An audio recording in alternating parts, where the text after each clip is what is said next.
Well, hello, I'm alone in Finland. This is EVE Online, and welcome to a weird and unusual TED Talk and stuff like that, and general advice for players that are sort of new to the game or maybe experienced but only done sort of one thing, sort of train line in the game, things like that.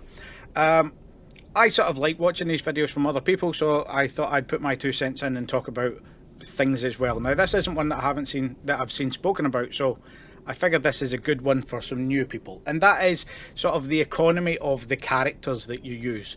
Now, when you come into EVE Online, as people that play it know, and I am aware that some of my audience don't play it, so forgive me if I'm explaining stuff you already know, but you have a selection of 3 characters on one account, so you can use 3 separate characters, and a lot of the solo players just make use of one character. Now, there are many reasons to use more than one. For instance, if you're going to go pirate and you want one particular character to be skilled at pirating, but you don't want it to affect your standings for stuff you're doing in high sec, or you want a hauler or things like this. These are sort of legitimate reasons for having multiple characters. The downside of having multiple characters is you are splitting your training time. Now, that can be sort of rectified with MCTs. For those of you that don't know, MCTs are multiple character training certificates.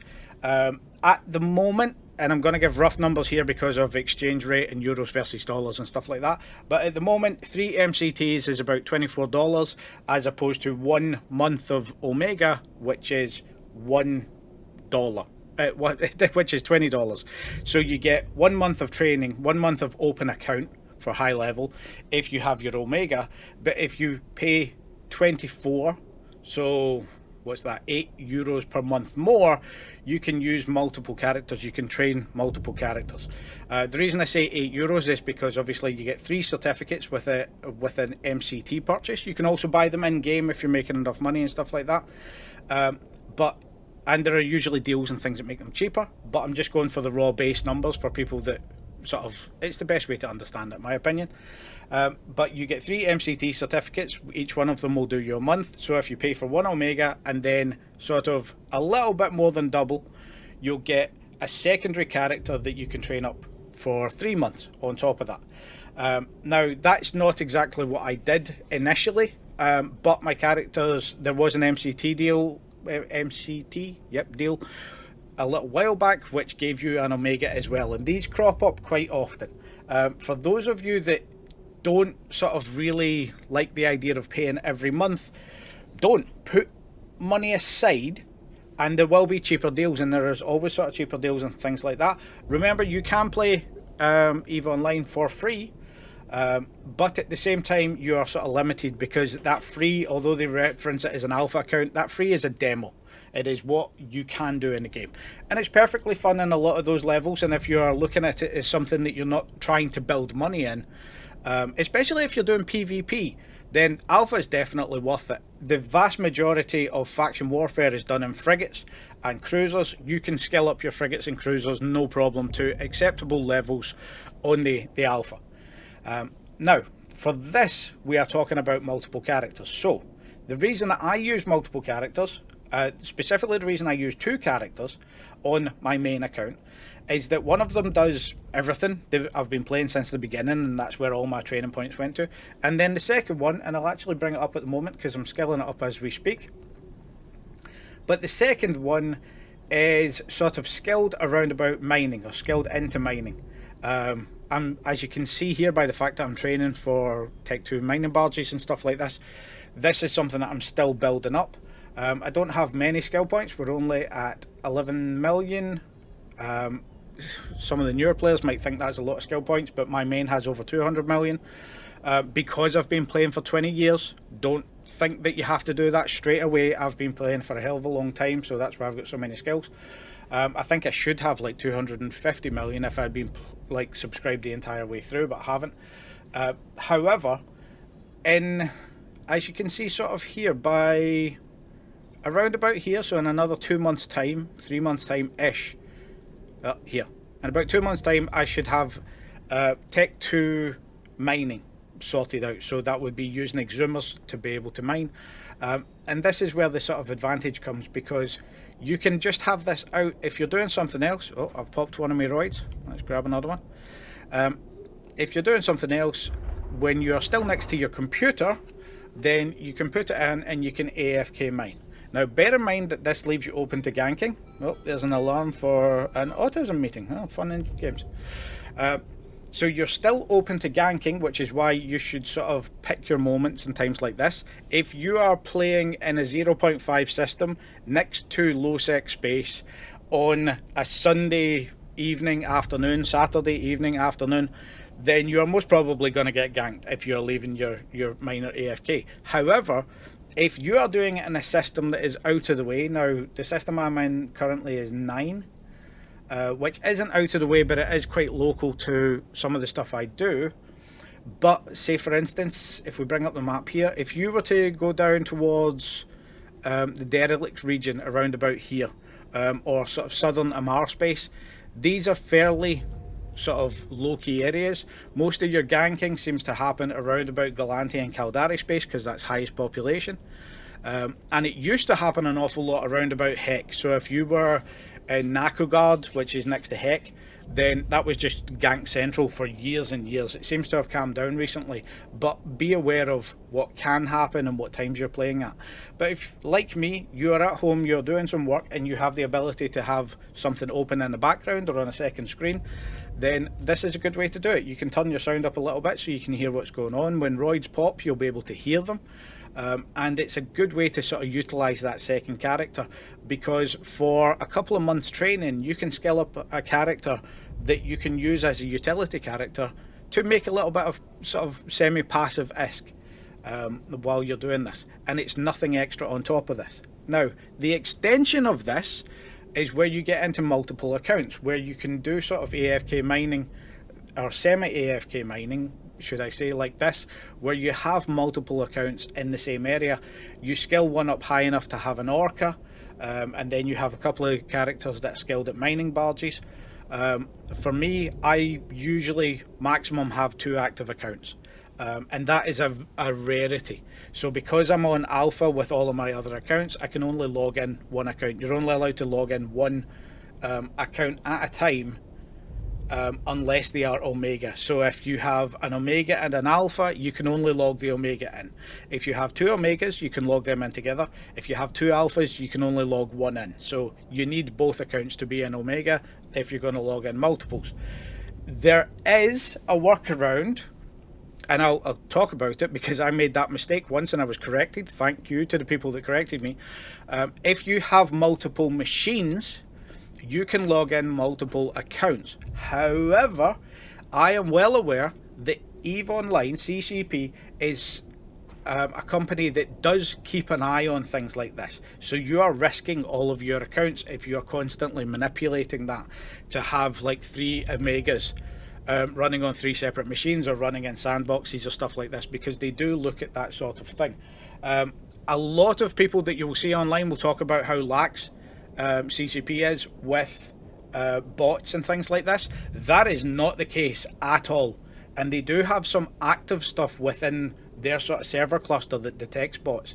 A perfect example of this was, I can't remember the YouTuber, it was either Captain Benzie or it was Ace, I can't remember which one, I'm sorry, who talked about this a little while ago, where they went onto their sister's computer from a different address and took a scripting program, a cheat program, and logged it in and basically got it immediately banned, because CCP knows about these things and has reference for these things. For those of you that don't know some of the old scripting programs, and one of them is still advertised on Yahoo, it's been going for 20 years. What it will do is it will basically just take readings of what you're doing. So say for instance, if you are mining like this, it will ask you to come out to click specific things. So say for instance, you click this, you target here, you set up your overview in a certain way so that you warp out to the belt, you click to mine, you activate the modules, then you return after it's finished, and rinse and repeat. And it will monitor those actions and keep performing them. And it advertises it as it puts in like variance in where your cursor is. It doesn't stop your mouse moving all the time, but this is known to CCP and it will get you an immediate ban. Unless, and I've seen this with somebody, it was years ago, it was 2008, but a friend of mine used this this particular miner and got banned immediately. And then another friend of mine who had had an account at that point for like 2-3 years, and bearing in mind there was no purchase in Plex, you built your account from scratch, so it was a lot of time into it. He modified the code in that particular app that again is still for sale. He decompiled it, created his own, and made his own bot. And it went on for sort of 6 months where he was mining every day, and doing it with a lot of variance so that it looked like human input. And they got him. And when he challenged it, they actually sent him the evidence of where his clicks were repeating, that they had essentially, they thought it was suspicious or it had been flagged as suspicious, so they just recorded it for longer and then banned his account. And that ban deletes his account entirely. He lost everything, which was particularly funny to me. But it's also the reason that I won't use these programs, because I'm scared shitless of them. I don't like hacks in general. I saw an awful lot of them back in the early 2000s for different games and things like that, and I've seen how easy they are to ban, how easy they are to detect. The fact that the online gaming scene for first-person shooters doesn't implement some of the easy scripts that used to be implemented for catching aimbotters just shocks me. I think it's because there's a theory that hackers produce more money because they get banned every 6 months, but they buy a new account. So whether that's true or not, I don't know. That's just what I've heard, and it kind of makes sense monetarily. So stay away from that stuff. Whatever you do, stay away from that stuff. But having a couple of accounts can be an advantage. But even if you're not going to do that, if you have one account in Omega, even if you have one account in Alpha, set up your other characters so that they can do it. And especially if you're doing Alpha, remember that there is that cap on training when you hit around about 5 million skill points. So build a second character and train that one up in something that could be useful in the future. Maybe you don't use the character. Maybe it sits there idle for years, but eventually you might do this. Now, with that all being said, I want to jump across to another character I've got.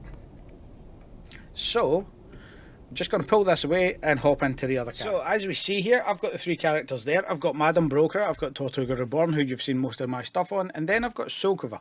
Now, Soulcover is an interesting one because Soulcover's got almost no skills whatsoever.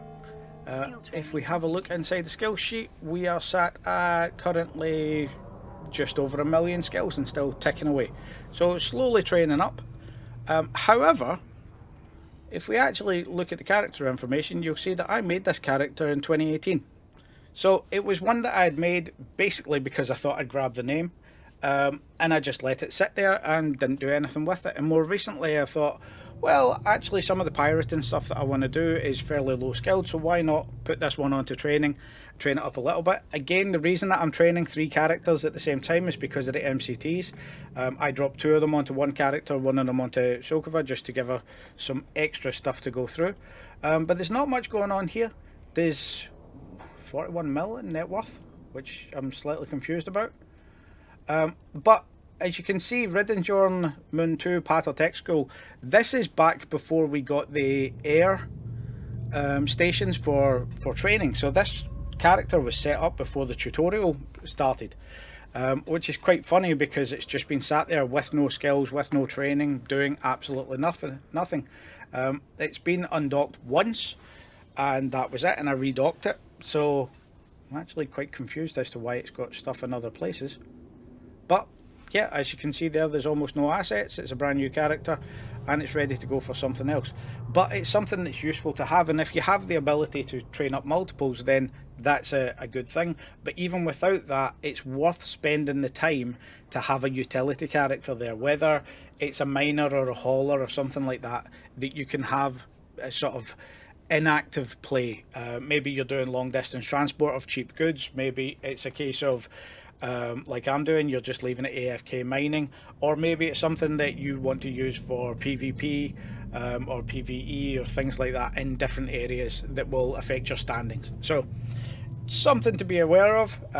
I would also say that if you want to train Galante and go for the good old Catalyst ganker, that's always a useful character to have as well. I used my mains for that and then spent quite a while in nullsec bringing my stat back up. So something to pay attention to, and a good little tip and sort of general trick for existing in Eve is to make use of those extra characters that you have, because they can be quite useful in the future. Maybe not for what you're doing at the moment, and obviously taking a bit of time to skill them up it seems problematic when you're at a low skill level, but 3 months to train up a character that you'll never then have to put any training time into after that is definitely worth it, compared to a character that is highly skilled, takes a lot of time to get all of those skills together and can do everything, but you also don't want to mess with your standings or your stats or things like that for other things. So it's something that can be useful. And also remember that you can transfer characters. It does cost real world money to do it, but you can transfer characters between accounts for, I believe it's €10 or $10, something like that. There is the character transferability. So if you were to train up a character on an alpha account, separate to your omega, if you don't have an omega, or if you were to start multiple alphas and train them up to 5 million, then that would give you a start for a character somewhere else. It would just cost you a little bit to throw them from one training session across to the other account that you're using in omega, or it could be something that you then invest time into. With mentioning multiple characters, I also want to mention, because this gets mentioned every single time, and I've said mentioned so many times, people talk about skill extraction and having multiple characters to do that. Skill extraction is something that is very difficult to get the balance on correctly, because you need multiple accounts. They need to be in omega, and you need to set them up for skill extraction specifically. So that would mean, at a cursory glance, that your attributes are sort of set up for training something specifically, so you bump up the points in particular towards particular skills. For those of you that don't know, in the skill regimen, if we go into any skills, you will see that it has requirements for, where is it, attributes, primary value and secondary value for what is trained. So that's memory and perception. So you would need to have high memory and high perception to train that skill the fastest, and you stack up a load of skills that will train just that value, memory and perception, and then you extract the skill points from that. You would have 3 accounts training, so you're using MCTs per omega account, and you would need at least 3 omega accounts to make it profitable. Because of the way that skill trainers are doing this is an industry, it is profitable, but marginally, and the profit is decreasing.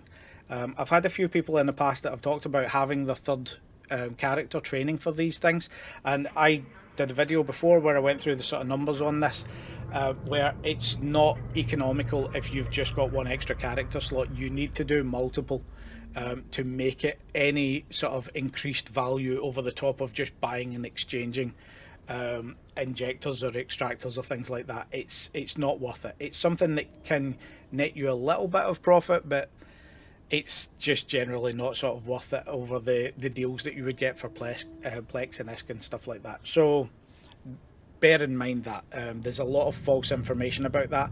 The same goes to what they used to talk about, the Air Career program, and sort of min-maxing this to get your skill points out. There have been a few changes in that, and a lot of the methods that they would say were to constantly sort of go through and have multiple accounts. They all had to be in omega, and they were they were sort of killing each other over and over again, or working against each other in a way that's actually against the EULA. So you were running the risk of losing your account for that, and it could be a case that later down the line you do something that's a minimal violation, and they go, actually it's your second offence, we'll boot you for that. So it's just not worth it in general, especially with the time to sort of do all of this that they were talking about. There was a good example where the guy claimed that it was 2 hours, and actually it was 4 days worth of effort, because there was time in between those. You have to leave them to reset. So when they were saying 2 hours to do this, they had missed out the time to reset, especially the time to liquefy a corpse and produce a new character. They had missed that out entirely, but then in their math they had accounted or not accounted for that in the math and said, well, you can generate 1.6 million skill points in 3 days. Actually the time was over a month. So it was like, in that amount of time and that amount of effort, you might as well just put the money into it to buy it. Even if you're sort of mining in game as opposed to out of game and not using real world currency, it's still, there are far easier methods to do what you're trying to do. If you wanted to play that way, for me, I play for enjoyment as opposed to economy or having a second job. So that's just what this is. So with that all being said, I hope that's sort of helpful information and in general. As per usual, down in the doobly-doo, please, comments, tips, tricks, all of that jazz. Remember, it's not just me, other people read the comments as well. I like the feedback, I like chatting to people and having all of those conversations, but at the same time, it's a sort of community, and I would like more people to come into the game that I enjoy. So that's kind of why I'm doing this, although a lot of my stuff is critiquing, because I want people to come in with an honest opinion of what's going on and a correct sort of idea of what the game's going to be, as opposed to, well, you could start this game and you could put 50 quid into these skills and then immediately go into the dangerous space and start doing this and you will not be attacked at all. That will be just fine. So that's sort of my opinion on the stuff in general. As per usual, if you are playing EVE Online, if you're starting up a new account, down in the doobly-doo below there's a link that you can put in that will get you 1,000,000 free skill points. I get this weird sort of kickback every 40 or so people that do it, so I've not gotten to 40 yet, so it doesn't really matter, but I'll get you 1,000,000 free skill points. If you are starting multiple accounts, remember that 1,000,000 skill point link, you can do the same thing as well. If you go on to EVE Online, you can get a referral code off of EVE Online, so you can use it on your other accounts, and if you happen to want to put them into Omega, you would get a kickback to yourself for making your own account. So remember that it's not just to me, you can do it yourself and sort of circle jerk your own accounts if you wanted to. And then there is the whole Marquee Dragon link down below. If you are putting Plex and stuff into that, especially if you happen to be in Europe, you will get quite a significant discount off of EVE Online prices, because Marquee Dragon has all the deals that CCP does, but they are all in dollars, and the translation between euro and dollars means that you're getting stuff a bit cheaper. On top of that, there's an extra discount because of moi, and I get a little kickback off of that discount, so it helps support me doing what I do. And is at the moment buying some PvP ships for some randomness and stuff, and once I get enough deaths I'll put that video up. But yeah, thanks for watching. Put your stuff down below, like if you want to. Bye.